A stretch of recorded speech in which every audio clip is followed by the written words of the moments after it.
जनपद संभल में ग्राम सभा की करीब 100 करोड़ रुपए मूल्य की सरकारी भूमि से जुड़े बहुचर्चित मामले में जिला प्रशासन में बड़ी कार्रवाई करते हुए कथित भूमि घोटाले पर कानूनी शिकंजा कस दिया है।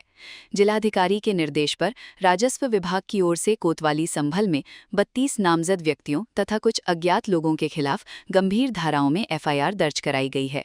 मामला कथित फर्जी पट्टा तैयार करने, अवैध नामांतरण कराने और ग्राम सभा की बहुमूल्य भूमि पर कब्जा करने से जुड़ा बताया जा रहा है। एफआईआर दर्ज होने के बाद पूरे जिले में इस मामले को लेकर चर्चाओं का दौर तेज हो गया है। प्राप्त जानकारी के अनुसार ये पूरा मामला ग्राम तख्त कुशाइन स्थित ग्राम सभा की लगभग 2.367 हेक्टेयर सरकारी भूमि का है। प्रशासनिक अभिलेखों के अनुसार वर्तमान समय में इस भूमि की अनुमानित बाजार कीमत करीब 100 करोड़ रुपए आकी गई है। आरोप है कि इस जमीन पर अधिकार स्थापित करने के लिए वर्ष 1967 का एक कथित फर्जी पट्टा आधार बनाया गया और उसी के सहारे वर्ष 2008 में नामांतरण की प्रक्रिया पूरी कराकर सरकारी भूमि को निजी स्वामित्व में दर्शाने का प्रयास किया गया। प्रशासन का कहना है कि इस प्रकरण की विस्तृत जांच के दौरान कई महत्वपूर्ण दस्तावेजों और रिकॉर्ड का परीक्षण किया गया। जांच में ऐसे तथ्य सामने आए जिनसे प्रथम दृष्टया सरकारी भूमि पर अवैध कब्जे और रिकॉर्ड में हेरफेर की आशंका मजबूत हुई। इसके बाद जिलाधिकारी अंकित खंडेलवाल के निर्देश पर राजस्व लेखपाल स्पर्श गुप्ता ने पूरे मामले की तहरीर तैयार कर कोतवाली संभल में मुकदमा दर्ज कराया। एफआईआर में कई पूर्व अधिकारी, कर्मचारी, पैरोकार, कथित पट्टाधारक और उनके वारिसों को आरोपी बनाया गया है। नामजद आरोपियों में तत्कालीन उप संचालक चकबंदी खेम सिंह खड़क, तत्कालीन अधिशासी अधिकारी राजकुमार गुप्ता, नगर पालिका के तत्कालीन मानचित्रक शाहबुद्दीन, पैरोकार माजिद खान तथा कथित पट्टाधारक सैयदुर रहमान खां का नाम प्रमुख रूप से शामिल है। इनके अतिरिक्त कथित पट्टाधारक के उत्तराधिकारियों सहित कुल 32 व्यक्तियों को मुकदमे में नामजद किया गया है। एफआईआर में जिन अन्य लोगों को आरोपी बनाया गया है उनमें इबादुर रहमान खां, एहसानुर रहमान खां, शाहजहां बेगम, इफ्तियारा, तारिक अली, फारिक अली, शाकिर अली, शारिक अली, साजिद अली, शारिक शबूर, मोहम्मद मुजाहिद, रफ़ीक, शाहजहां, अख्तरी, मोहम्मद उमर, मुनाजिर, मोहम्मद अजीम, धर्मेंद्र, मधु खुराना, विजय गुप्ता, रूपाली गुप्ता, फुरकान, इमरान, आजम खान, प्रदीप कुमार अग्रवाल, मकसूद आलम वारसी तथा हरजीत सिंह के नाम शामिल हैं। इसके अलावा कुछ अज्ञात व्यक्तियों को भी आरोपी बनाया गया है जिनकी भूमिका की जांच की जा रही है। प्रशासनिक सूत्रों के अनुसार सरकारी भूमि से जुड़े मामलों में किसी भी प्रकार की अनियमितता को लेकर शासन स्तर पर सख्त रुख अपनाया गया है। इसी क्रम में पुराने रिकॉर्ड की समीक्षा, राजस्व अभिलेखों का सत्यापन तथा संदिग्ध नामांतरण की जांच लगातार कराई जा रही है। संभल का ये मामला भी उसी अभियान का हिस्सा माना जा रहा है जिसमें वर्षों पुराने दस्तावेजों की पड़ताल के बाद कथित अनियमितताओं को चिन्हित किया गया।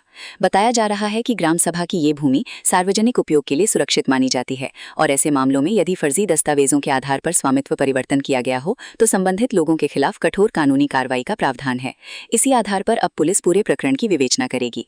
जांच के दौरान दस्तावेजों की फोरेंसिक जांच, राजस्व अभिलेखों का मिलान, संबंधित अधिकारियों की भूमिका और नामांतरण की पूरी प्रक्रिया की भी पड़ताल की जाएगी। इस हाई प्रोफाइल मामले में एफआईआर दर्ज होने के बाद जिले के प्रशासनिक और राजनीतिक गलियारों में हलचल तेज हो गई है। लंबे समय से चर्चा में रहे इस प्रकरण में अब पुलिस जांच शुरू होने के बाद कई नए तथ्य सामने आने की संभावना जताई जा रही है। जांच एजेंसियां ये भी पता लगाएंगी कि कथित फर्जी पट्टे और नामांतरण की प्रक्रिया में किस स्तर पर नियमों की अनदेखी हुई तथा किन किन लोगों को इसका लाभ मिला। जिला प्रशासन का कहना है कि सरकारी संपत्तियों की सुरक्षा सर्वोच्च प्राथमिकता है और ग्राम सभा की भूमि पर किसी भी प्रकार का अवैध कब्जा या रिकॉर्ड में हेरफेर बर्दाश्त नहीं किया जाएगा। यदि जांच के दौरान अन्य लोगों की संलिप्तता सामने आती है तो उनके खिलाफ भी नियमानुसार कार्रवाई की जाएगी। फिलहाल मुकदमा दर्ज होने के बाद पुलिस ने मामले की विवेचना शुरू कर दी है। जांच के निष्कर्षों के आधार पर आगे की कानूनी कार्रवाई, आरोपियों से पूछताछ, दस्तावेजों का सत्यापन और आवश्यक होने पर गिरफ्तारी जैसी प्रक्रिया भी अपनाई जा सकती है। जिले की निगाहें अब इस बहुचर्चित भूमि प्रकरण की जांच पर टिकी हैं क्योंकि ये मामला सरकारी संपत्ति की सुरक्षा और राजस्व अभिलेखों की पारदर्शिता से सीधे जुड़ा हुआ माना जा रहा है। और लोडिंग मुरादाबाद हाईवे पर सर क्या कार्रवाई की गई और कितने लोगों पर एफआईआर दर्ज की गई? देखिए, संभल मुरादाबाद हाईवे पे लगभग 38 बीघा जमीन थी जिसे नगर पालिका के द्वारा गलत तरीके से पट्टा दे करके किसी प्राइवेट खातेदार के नाम कर दी गई थी। उसको विधिवत चकबंदी न्यायालय से सुनवाई करा करके ग्राम सभा में दर्ज कराया गया है।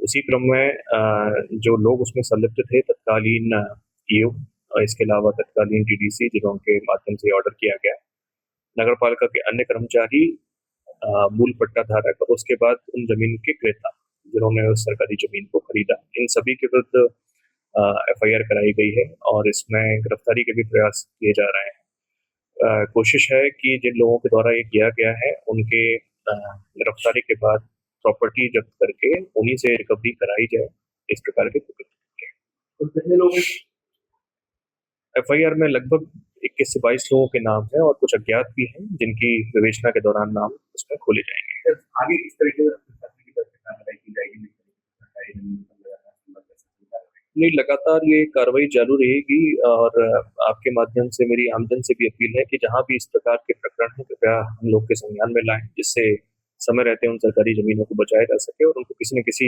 सार्वजनिक प्रयोजन के लिए आरक्षित किया जाए। सर, इसमें कुछ सरकारी अधिकारी की भूमिका भी सम्मिलित है।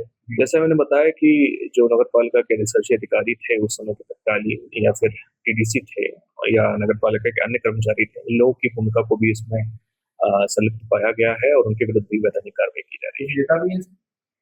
जो भी हो, आमजन हो या नेता हो या किसी भी प्रकार के लोग हैं, जो भी लोग सामने आएंगे उन सभी के विरुद्ध कार्रवाई होगी।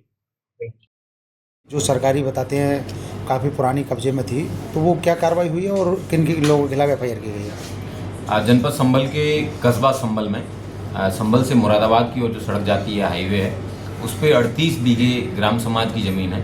उसको आज से कुछ साल पूर्व नगर पालिका चकबंदी के कुछ अधिकारियों की मिली भगत की वजह से 101 करोड़ रुपए की इस ज़मीन को खुर्द कर दिया गया। कुछ समय पूर्व डीएम साहब को और हमें एक एप्लीकेशन प्राप्त हुई थी। उस एप्लीकेशन में बताया गया कि 101 करोड़ रुपए के मूल्य की 38 बीघे सरकारी ज़मीन है, उसको तत्कालीन जो उप संचालक चकबंदी है और उसके साथ साथ में ईओ, इन सब लोगों के द्वारा मिली भगत से इसको औने पौने दाम पे बेच दिया गया है, जो कि विधि विरुद्ध है। ग्राम समाज की सरकारी ज़मीन को बेचने का ना तो नगर पालिका को कोई हक है, ना ही चकबंदी को किसी प्राइवेट व्यक्ति को देने का हक है। इन लोगों ने 15/2/2008 को फर्जी तरीके से एक सईदुल रहमान नामक व्यक्ति के नाम पे ये फर्जी नामांतरण कर दिया गया और इस नामांतरण करने का कार्य ये उप संचालक चकबंदी के द्वारा किया गया। बाद में माननीय उच्च न्यायालय के अंदर एक अपील योजित की गई। उसको जो तत्कालीन जो ईओ राजकुमार थे, उन लोगों उसके द्वारा उसको नॉट प्रेस कर दिया गया, जो कि उसकी मिली भगत को दर्शाता है। खेम सिंह खड़क नामक व्यक्ति था, जिस व्यक्ति ने जो उप संचालक चकबंदी था और उसी ने इसका नामांतरण को करवाया था। और उस समय के जो मानचित्रक और पैरोकार साबुद्दीन और माजिद खान है, इन लोगों के द्वारा भी इस ज़मीन को खुर्द करने में सहयोग किया। इस प्रकार कुल 31 लोगों के द्वारा ज़मीन को उस खरीदना पाया गया और नगर पालिका के लोगों की संलिप्तता भी प्रकाश में आई है। इन सब लोगों के खिलाफ 420, 67, 68, 71 और सार्वजनिक संपत्ति को डिस्ट्रॉय करने के जो रिलेवेंट सेक्शंस हैं, उन सब में अभियोग पंजीकृत किया गया है और इनके खिलाफ विधिक कार्रवाई सुनिश्चित की जा रही है। सर, इसका जो मुख्य मास्टरमाइंड है सऊदुर रहमान, उसके कितने परिवार के लोग इसमें शामिल हैं? इबादुर रहमान खान करके व्यक्ति हैं जो उसके मुख्य वारिस हैं। उनके द्वारा इस ज़मीन को आगे खुर्द करने का कार्य है वो किया गया है। वर्तमान में वहाँ उस ज़मीन पे पोजेसन सरकार को वापस दिलाने की कार्रवाई है वो की जा रही है।